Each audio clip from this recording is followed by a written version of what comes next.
கடமையை செய், பலனை எதிர்பார்க்கணுமா வேண்டாமா? வாங்க சொல்றேன். அதுக்கு முன்னாடி ஓம்லி என்டர்டைன்மெண்ட் சேனலை சப்ஸ்கிரைப் பண்ணிக்கோங்க. தமிழ்நாடு அரசு 2014-2022 ஆண்டுகளுக்கான சின்ன திரை விருதுகள் அறிவிச்ச இந்த சமயத்துல ஒரு தனியார் தொலைக்காட்சியில ரொம்பவே பிரபலமா வெளிவந்த சீரியல் தான் செம்பருத்தி. இதுல வனஜாங்கிற கேரக்டர்ல ரொம்பவே பாப்புலர் ஆனாங்க லக்ஷ்மிங்கிறவங்க. லக்ஷ்மி தன்னுடைய சோஷியல் மீடியா பேஜ்ல ரொம்பவே ஆதங்கத்தோட ஒரு வீடியோ ஷேர் பண்ணியிருக்காங்க. தனக்கு விருது கிடைக்காதது வருத்தமா இருக்கு அப்படின்னு அவங்களோட ஆதங்கத்தை வெளிப்படுத்தியிருக்காங்க. வாங்க பாப்போம். வணக்கம். தமிழக அரசு சின்னத்திரை விருதுகள் 2014 22 வரைக்கும் கிட்டத்தட்ட ஒரு 7 வருஷ அவார்டை அப்படியே ஹோல்ட் பண்ணி இப்போ அனௌன்ஸ் பண்ணியிருக்காங்க. ரொம்ப ரொம்ப சந்தோஷம். இந்த விருதை வாங்க இருக்கிற அத்தனை கலைஞர்களுக்கும் என்னுடைய மனமார்ந்த வாழ்த்துக்கள். ஆனா எனக்கு அவார்டே வரல. ஏன் தெரியல.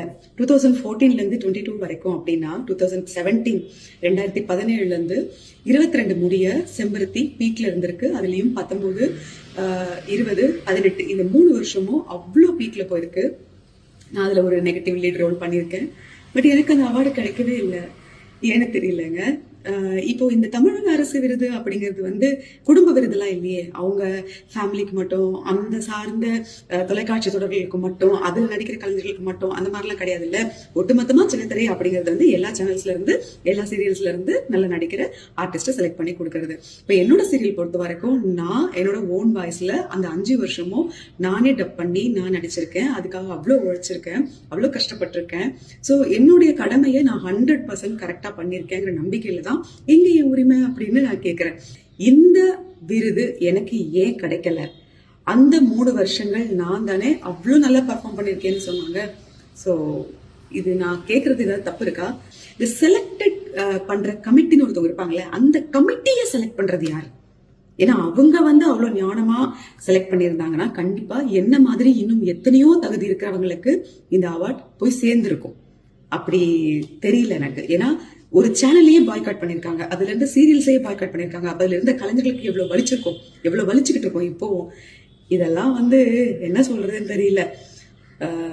இந்த மாதிரி நேரத்துலதான் நிறைய தோணுது பேசணும்னு. பேசியிருக்கேன், பேசாமலாம் இல்லை. ஏன்னா எனக்காக நான் பேசலன்னா வேற யார் பேசுவா சொல்லுங்க. முதல்ல இந்த தலைமை பொறுப்புலையோ இல்ல இந்த மாதிரி தேர்ந்தெடுக்க இடத்துக்கு வர்றவங்களுக்கோ முழு தகுதி இருக்கான்னு பார்த்து உட்கார வைங்க. ஏன்னா அவங்க மட்டுமே சுட்டு சாப்பிடுற அப்பளத்துக்கு ஆசைப்பட்டுக்கிட்டு அடுத்தவங்களுக்கும் அதை படைக்கணும்னு நினைக்கிறாங்க. எப்படி சொல்றதுன்னு தெரியல. புரிய வேண்டியவங்களுக்கு புரியும். உங்களுக்கு வேண்டியவங்களுக்கு மட்டும் கொடுக்கறதுக்கு தமிழக அரசு விருது இல்லை. அதுக்கு நீங்க தயாரிச்சு ஒரு அவார்டு கொடுங்க, ஃபேமிலி அவார்டுன்னு சொல்லிட்டு.